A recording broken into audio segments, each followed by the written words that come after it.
저희가 마가복음을 계속 강해하고 있는데요. 지난주 본문을 보면 예수님이 가시는 길, 그 길이 어떤 길인가 하는 것을 아주 구체적으로 말씀하시죠.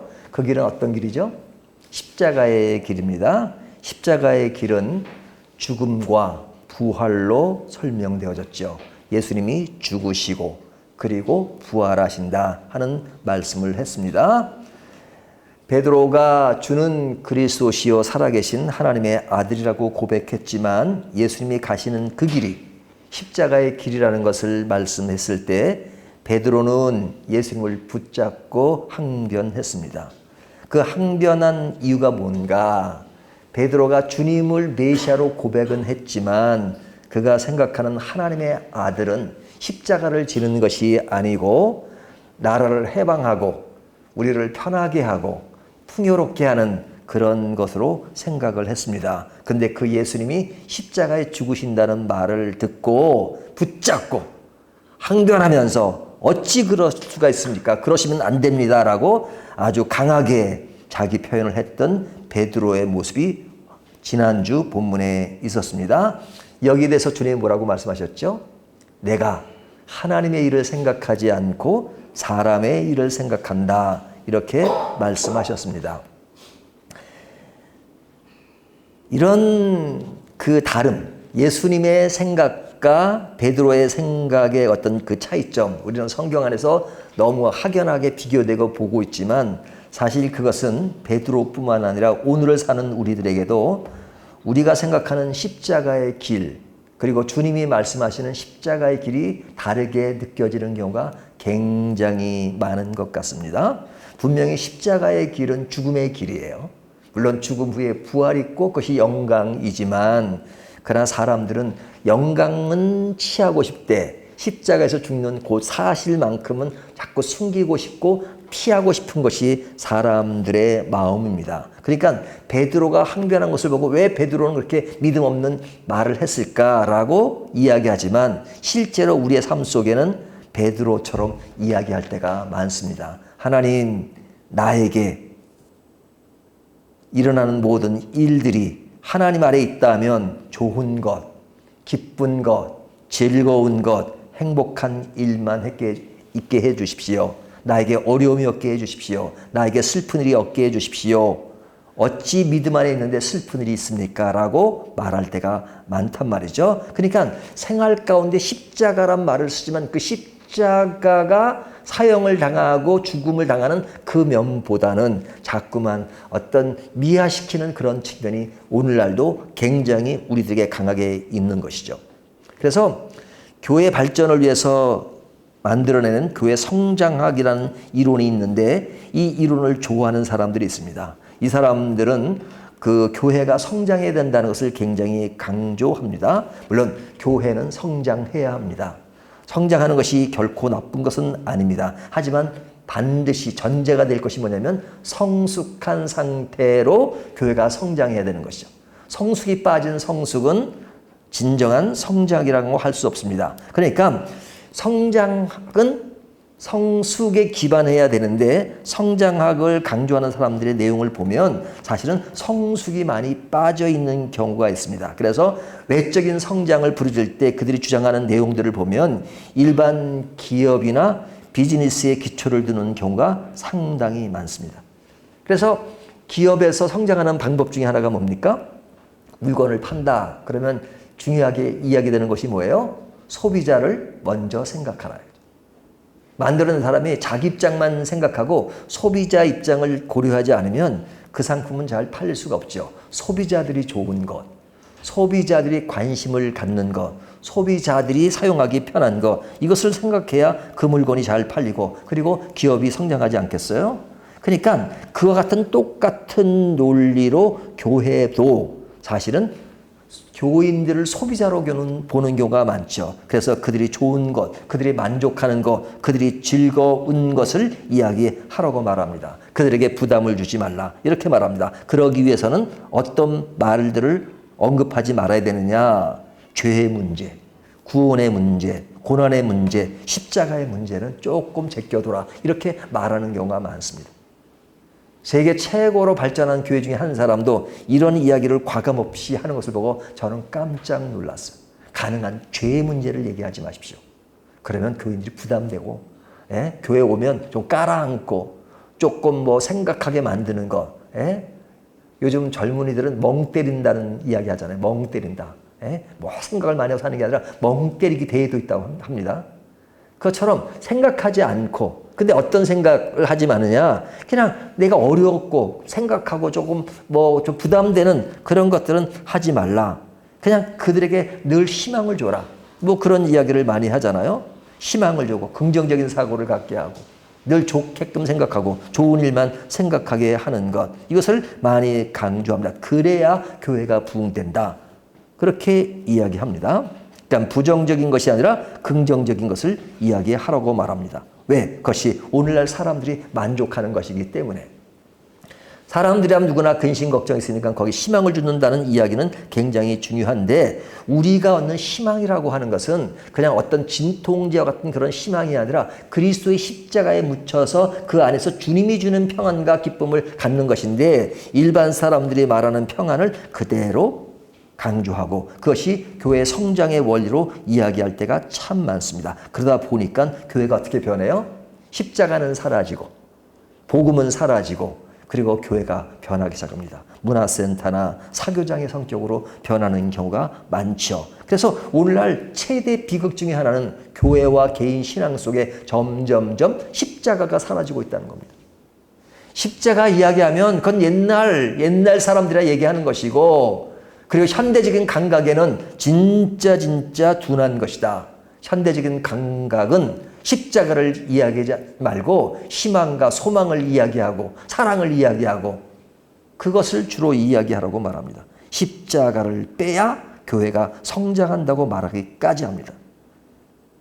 그러니까 그런 것을 부르짖던 우리 한국 교회가 점점 약해지는 것을 봅니다. 기초가 튼튼하지. 십자가로 단련된 그런 것보다는 자꾸 그러한 기복사상이나 그러한 긍정적 사고로 인해서 우리가 지금 얼마나 약해. 왜? 뿌리가 약하니까요. 이것이 뭡니까? 개인이든 교회든 하나님의 일을 생각하지 않고 사람의 일을 생각하는 것이 지배하고 지배했다는 것을 보여주는 이야기입니다. 우리들의 삶 속에 나는 하나님의 일을 생각하는가, 사람의 일을 생각하는가. 진짜 하나님의 일을 생각한다면 십자가가 내 삶을 지배해야 되는데, 내 삶 속에 십자가에 대한 관심과 십자가에 대한 이해와 십자가에 대한 영혼의 들끓음과 십자가의 의미 속에서 내 삶을 긍정적으로 만들고 내 삶을 즐겁게 만들고 내 삶을 행복하게 만드는 그것이 십자가인가, 아니면 십자가가 아닌 다른 곳에서 그런 것을 찾고 있는가 하는 것을 생각해 보면, 내가 믿음 생활을 한다고 하지만 사람의 생각을 하는 것인가 하나님의 생각을 하는 것인가 하는 것을 다시 한번 새겨보게 합니다. 우리가 베드로의 항변에 대해서 성경을 볼 때는 그가 이해하지 못한 것을 이야기하고 말하지만, 그러나 내 생활 속에서는 바로 베드로 같은 요소들이 없는가 하는 것을 다시 한번 생각하게 합니다. 자, 이런 맥락에서 주님은, 우리 주님 예수 그리스도께서는 십자가를 가면서 계속 십자가의 길을 이야기하십니다. 마가복음 8장까지 쭉 오면서, 그리고 8장에 와서 바로 예수님께서 십자가의 그 길이 무엇인가 하는 것을 노골적으로 말씀하셨어요. 내가 죽는 것이다. 죽는 것이다.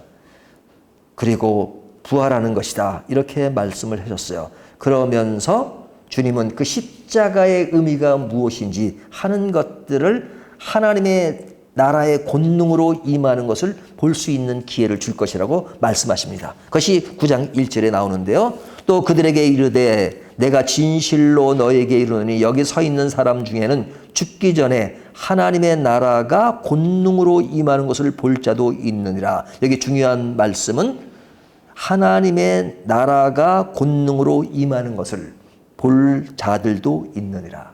하나님의 나라의 그 내용을 권능으로 임하는 것을 볼 자가 있다. 이렇게 말씀하십니다. 자, 이런 말씀을 하면 그러면 그때가 언제인가? 이제 한참 생각할 수 있죠. 우리 주님 오신다는 얘기를 하면 날짜는 누구나 알 수 없으니까 그러나 내일, 모레, 뭐 한 달 후에 그렇게 생각하시는 분은 거의 없죠. 온다는 것이 언젠가는 오신다는 그런 막연한 믿음이 있지만 뭐 수천 년 동안 예수님 오시지 않았는데 앞으로 내 생에는 오시지 않을까 그렇게 생각하잖아요. 그러니까 몰라요. 하지만 당장 내일일 거라고 생각하지는 않을 거라 감정적으로. 근데 오늘 예수님도 제자들에게 이렇게 말씀하세요. 하나님의 나라의 권능을 임할 것을 너희가 볼 자도 있느니라. 너희가 죽기 전에.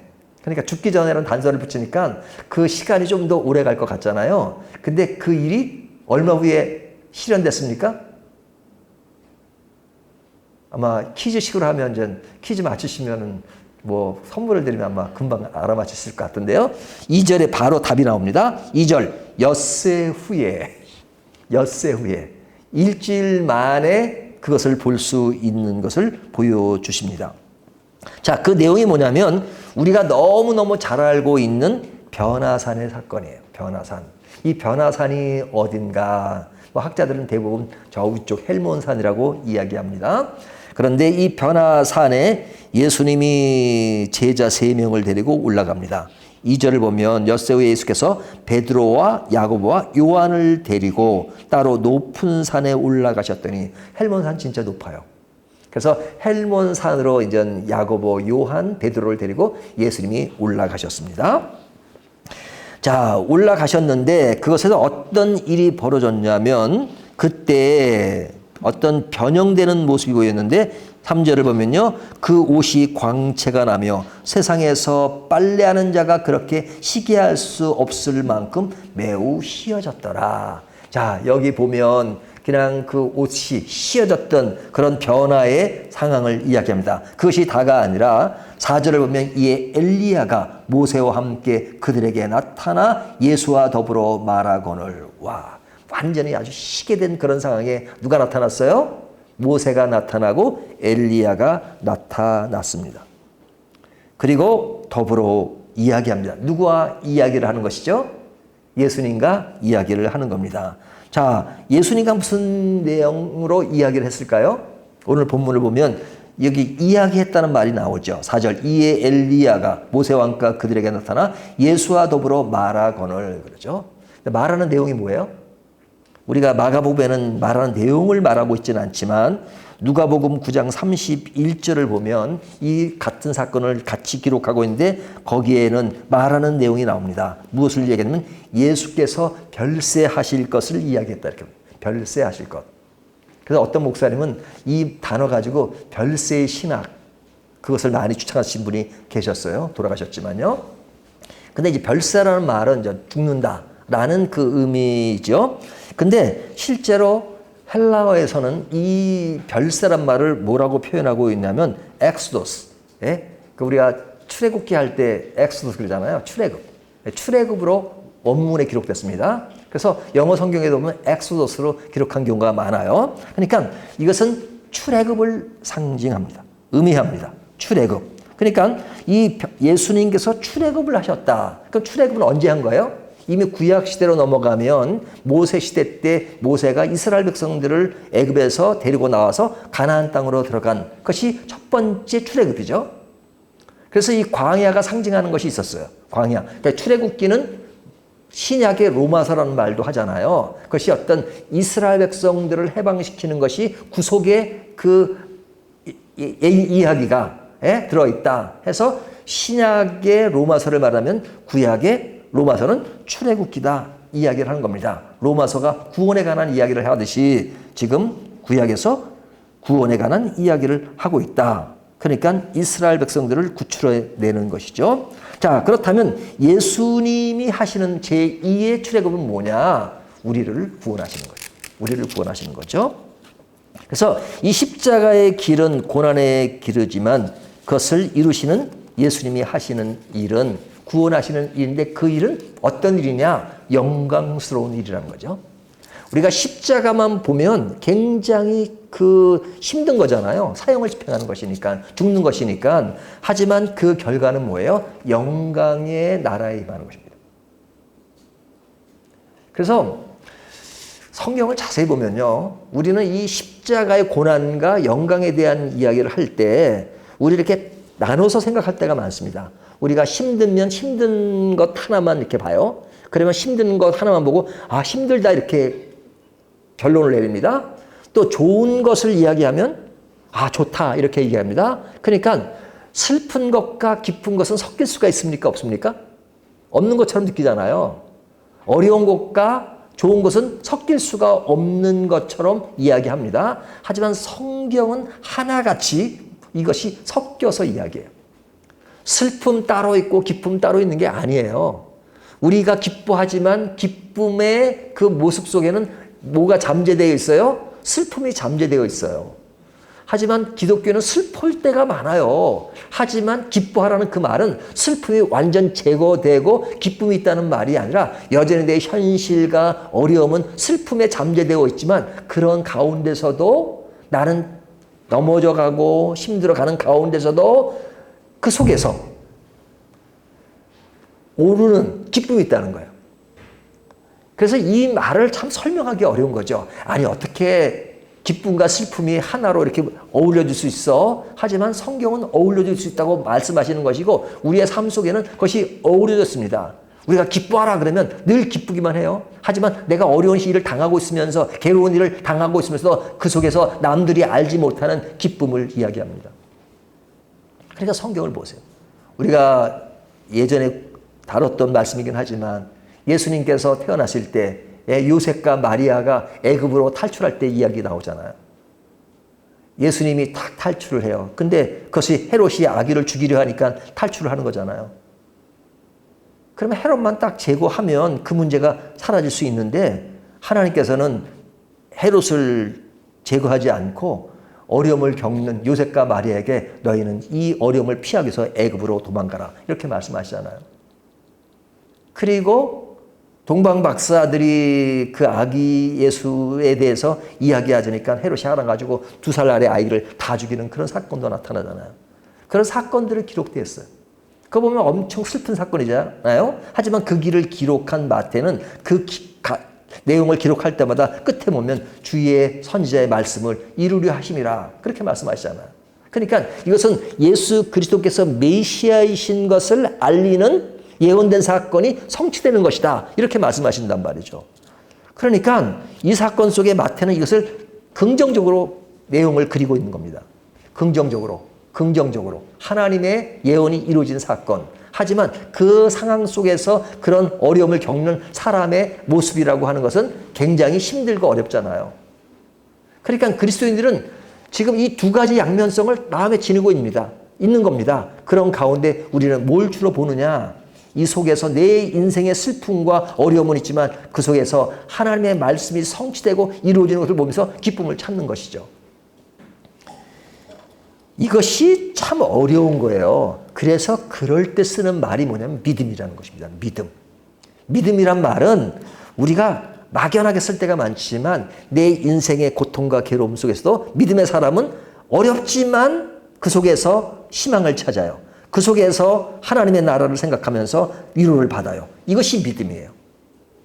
믿음이 있는 사람은 어려움 속에서 믿음을 찾을 수 있는 것이지 완전히 내가 믿음을 가졌다고 해서 그 믿음은 내 어려움과 괴로움과 인생의 연약함 이것이 완전 제거되는 것이 없어요. 그것이 완전 제거된 인간과 인생은 아무도 없습니다.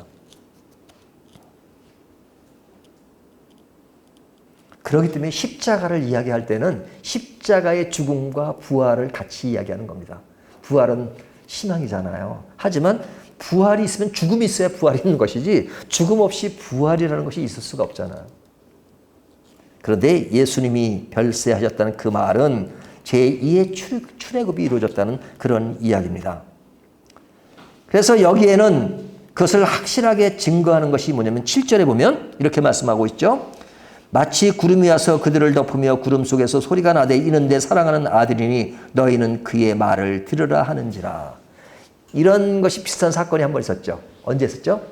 예수님이 요한에게 세례를 받을 때 하늘로부터 이는 내 사랑하는 아들이요 라는 말씀을 했죠. 하지만 지금도 그 말씀이 있는데 조금 달라요.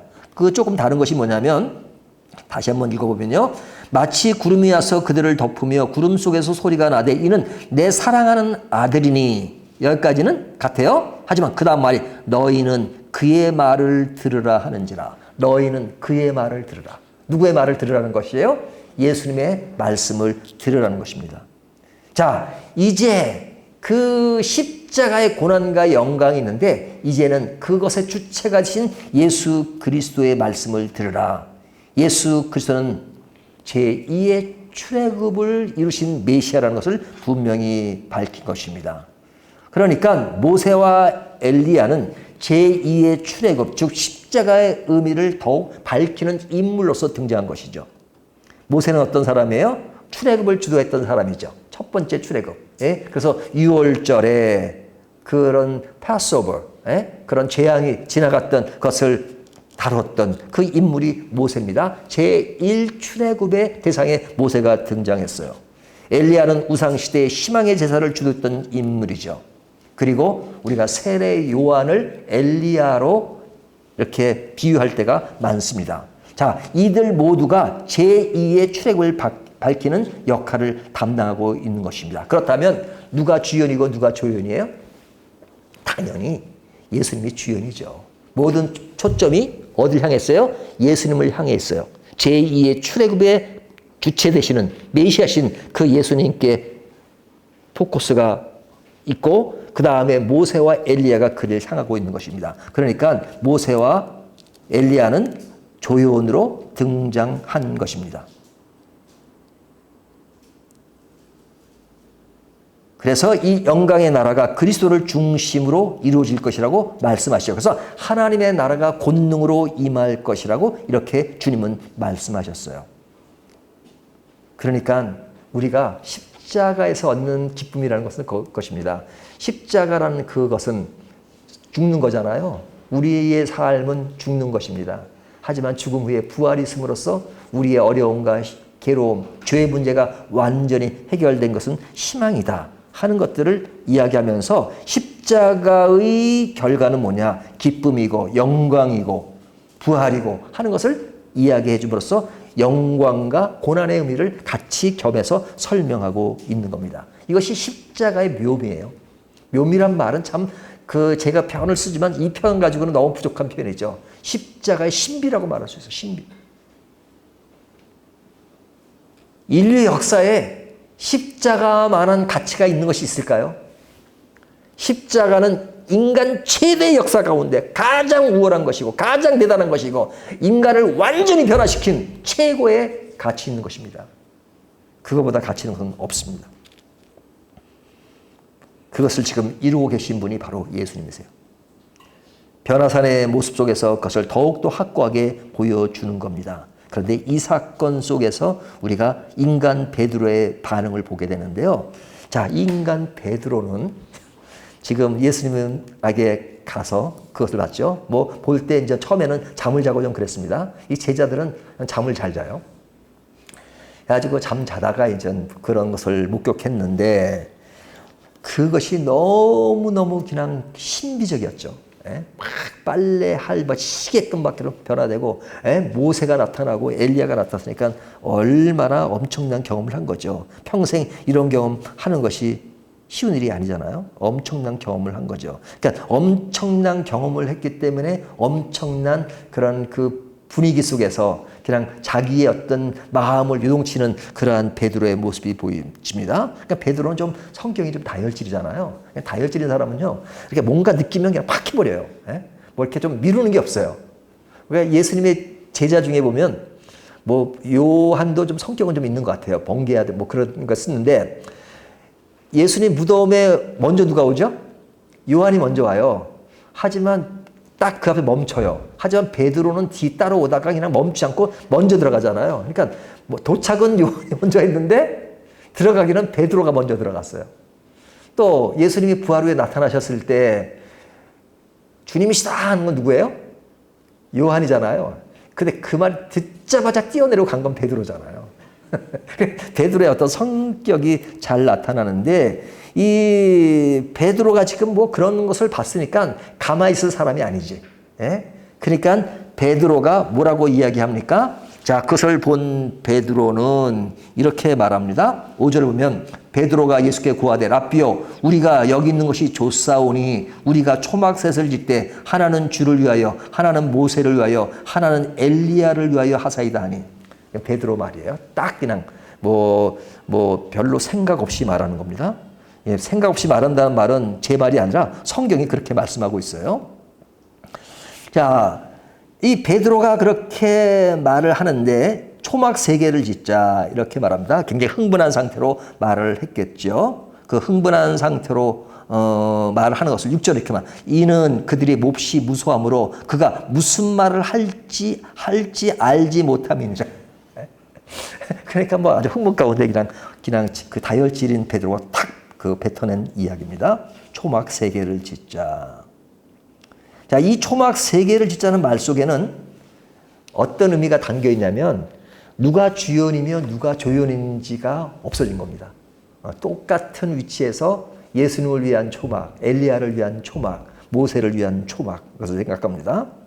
그러니까 베드로의 머릿속에는 지금 주연 조연이 없어요. 뭐가 지금 이 사건이 누굴 향해 있다는 것을 지금 순간적으로 이해를 못한 겁니다. 그러니까 그 상황이 좋은 거예요. 그러니까 생각 없이 3개의 초막을 이야기합니다. 그리고 그 초막이라고 하는 것은 물리적인 초막이에요. 예? 어떤 신비적인 그런 것이 아니고 물리적으로 딱 그냥 내가 진짜 초막 3개를 실제 살자는 거예요. 이와 같은 분위기 속에서 주님 삽시다. 예? 그 밑에 내려가 봤자 그냥 맨날 어려웠고 힘든 일인데 여기 딱 초막 3개 놓고 이 화려하고 이 아주 신비스러운 그런 가운데 우리가 살면 어떨까요? 이렇게 말하는 겁니다. 그러니까 이 것을 보면 베드로가 주는 그리스도시요 살아계시는 하나님의 아들을 고백했지만 그는 그 고백은 있지만 아직까지도 어디에 머물러 있는 거예요? 하나님의 영광이 아니라 개인의 영광에 머물러 있는 거죠. 개인의 영광이. 그러니까 항상 이야기를 할 때 보면 자기에게 초점이 맞춰져요. 자기에게. 이것이 베드로의 아직까지는 연약한 측면이죠. 하지만 베드로의 이 연약한 측면을 보면서 이것이 우리들의 이야기는 아닐까라는 생각도 합니다. 우리들의 이야기. 우리의 삶에도 항상 예수님이 주인이라고 하지만 실제로 내 삶 속에, 내 생활 속에 예수님이 주인일까? 주님의 영광과 주님의 기쁨보다는 내 영광, 내 기쁨을 먼저 생각하잖아요. 주님의 영광을 생각하지 않으면 또 다른 주인을 생각하죠. 그러니까 베드로에게는 모세나 엘리야나 똑같은 수준으로서 생각하는 겁니다. 내가 안주하는 것을 물리적인 것에 집착할 때가 많아요. 우리가 보이지 않는 세계가 더 크죠. 근데 보이지 않는 세계는 보이지 않으니까 그냥 없는 것으로 생각해요. 하지만 보이지 않는 세계가 더 크다는 것을 우리가 알아야 되는데 십자가의 의미는 참 보이지 않고 하나님의 인도하심과 하나님의 능력과 이런 것이 보이지 않으니까 하나님은 안 계시고 인간이 다 해야지만 될 것만 같은 그런 인식을 갖고 있잖아요.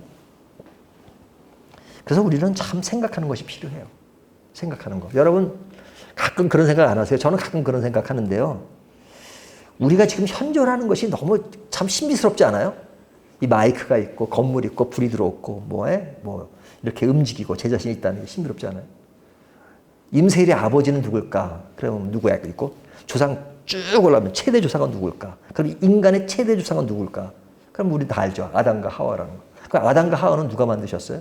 하나님이 만드셨잖아요. 그럼 하나님은 누가 만드셨을까? 하나님은 어떻게 계실까? 뭐 그런 거 한번 생각해 보세요. 뭐 다른 것까지는 모르는데 사람은 뭐 태어나니까 뭐 생물에서 태어났지만 하나님은 스스로 계신 분이라고 하는데 하나님이 계셨으면 하나님이 어떻게 존재하고 계셨을까? 어떤 무에서 누가 되고 어찌 보면 이 존재 자체가 없어야 되는 것이 정상일 것 같은 생각이 들잖아요. 하나님의 존재에 대해서 어떻게 우리가 할 수 있겠어요? 하나님 나라 가면 그것이 이해가 될지 모르지만 지금으로선 이성적으로는 이해가 안 되잖아요. 하지만 지금 이런 나라가 존재하고 있고 우리에게 모든 것 존재하는 것은 있으면 뭔가가 있으니까 된 거잖아요. 그러니까 하나님을 부정하는 것이 더 기적 같아요, 사람들이. 예? 하나님을 부정하기가 더 힘들 것 같아요. 하나님이 계시니까 지금 이런 것들이 있는 거지 어떤 신의 존재가 뭐 진화론처럼 뭐 우연이 돼가지고 말도 안 되는 소리죠. 예? 여러분, 로봇을 하나 만들려면요, 인간이 가지는 눈안 같은 하나를 만들어 렌즈 뭐 이런 것이 들어가면 수만 개 부속이 들어간다잖아요. 이 우주의 역사를 우연히 된다고요? 창조주 없이 불가능하다고 생각이 들어요. 그러니까 하나님을 부정할래야 부정할 수 없잖아요. 근데 우리는 그런 것을 생각을 안 할 때가 많아요. 그러니까 내가 다 할 수 있는 것처럼 생각할 때가 참 많아요. 내 자리에 안주하고 내가 하고 그리고 그냥 힘이 약할 때만 하나님 찾고 그럴 때가 많잖아요. 그러니까 그런 상황 속에서 이런 화려한 것을 보면 그냥 그때가 찬스다. 그리고 잡으려고 하죠. 잡으려고 하죠. 그러니까 그때 황홀함에 빠져 있습니다. 하지만 그 황홀함은 잠깐이었어요. 잠깐이었어요. 그것이 어떻게 변합니까? 8절을 보면 이렇게 말하죠. 문득 들러보니 아무도 보이지 아니하고 오직 예수와 자기들 뿐이었더라. 그 환상의 그런 아주 신비적인 그런 것이 딱 지나고 나니까 딱 그러죠. 우리가 이제 미국을 방문하면 라스베가스를 많이 가잖아요. 예? 방거리가 아주 팍 그냥 아주 찬란하죠. 근데 갑자기 낮이 되면 그 밤에 그 찬란했던 것이 이렇게 좀 외롭게 느껴지는 그런 것이 있잖아요. 외롭다는 것보다도 좀 그때 밤의 그 분위기보다는 조금 좀 삭막하게 느껴지는 그런 부분이 있듯이 지금 이제 변화산을 그렇게 아주 그냥 신비로운 걸 봤다가 갑자기 그것이 없어지니까 지금 예수님과 제자만 남은 그런 상을 지금 8절은 그렇게 표시하고 있는 겁니다. 문득 둘러보니 아무도 보이지 아니하고 오직 예수와 자기들 뿐이었더라. 여기 모세와 엘리야가 사라졌다는 그 이야기뿐 아니라 그 분위기가 그런 신비스러운 분위기가 아니었다는 것이죠. 다시 그냥 현실적인 분위기로 돌아왔다는 것이죠. 근데 사람들은 이런 분위기가 딱 되면 다시 그 분위기를 그리워해요. 그래서 인간은요, 아주 옛날부터 하나님께 한결같이 부르짖는 게 뭐냐면 늘 보여달라는 겁니다. 보여달라는 거. 예? 우리가 신앙생활하면서도 변화산의 모양처럼 늘 그런 걸 보여달라 그래요. 인간이 한없이 끊임없이 하나님께 요구했던 것이 뭐냐면 보여달라는 것. 그건 습관적으로 인간은 그래요. 늘 보여달라 그래요. 예수님이 일을 하실 때, 사역을 하실 때 많은 사람이 모일 때가 언제예요? 보여주실 때잖아요. 오병이어의 기적. 그 다음에 병자들을 고칠 때 많은 무리가 왔습니다. 보여주니까 옵니다. 근데 예수님 십자가를 지실 때는 그 많은 사람들이 도망갔어요. 제자들마저도 도망갔어요. 왜? 그런 걸 보고 싶지 않아요. 죽음의 현장을 보고 싶지 않아요. 이렇게 변화선처럼 화려하고 그리고 뭔가 나에게 뚝 떨어질 것만 같은 뭐가 뚝 떨어져서 나를 완전히 새로운 인물로 만들 것 같은 곳에만 관심을 가져요.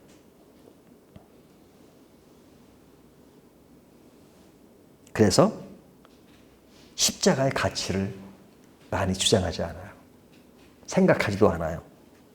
십자가라는 것이 중요성을 이성적으로는 이해하지만 그러나 신앙생활이라고 하는 것이 십자가에 관한 것이 아니라 십자가를 내 영혼의 가치로 두고 있는 것이 아니라 자꾸만 십자가에서 멀어진 다른 외형적인 우상을 자꾸 선호합니다. 그래서 십자가가 아니라 종교심으로 변하는 사례들이 너무너무 많습니다. 그래서 현실로 돌아오면 허무해요. 너무 허무해요. 다시 그것을 그리워해요. 하지만 그런 것은 잠깐이에요. 잠깐 볼 수 있죠. 예수님께서 내려오시면서 뭐라고 말씀하셨어요? 너희가 본 것을 아무에게도 이야기하지 말라. 왜? 그런 거 보여줬다고 달라지는 게 아니에요. 사람들이 금방 달라지지 않아요. 금방 그때는 뭔가 달라질 것 같지만, 그렇죠? 우리가 수양회 모이잖아요. 중고등학교 수양회 모이잖아요. 애들 제가 이번에 수양 이탈 갔다 왔는데요. 참 젊긴 젊더라고요. 그냥 아침부터 저녁까지 그렇게 돌려대는데 요즘도 그렇게 돌려대더라고요. 그냥 레크레이션 2시간, 3시간 하고 또 이어서 뭐 하고 특강도 하고 뭐도 하고. 애들이 지치질 않아요. 예, 애들은 애들이라. 예, 그래서 저녁 시간에 그냥 애들이 그냥 그렇게 계속 있어가지고 프로그램 있어가지고 하는데도 그래도 아주 말짱해요. 그리고 저 끝나고 저가 설교를 그것도 1시간 넘게 이렇게 하는데 끝나고 또 프로그램 또 있대. 예? 제가 프로그램 9시에 끝났는데 또 있대. 잠도 안 잘 모양이에요. 저는 이틀 하고 갔지만 걔는 3일 동안. 그거 보면 참 젊기는 젊다. 그런 생각이 들었어요.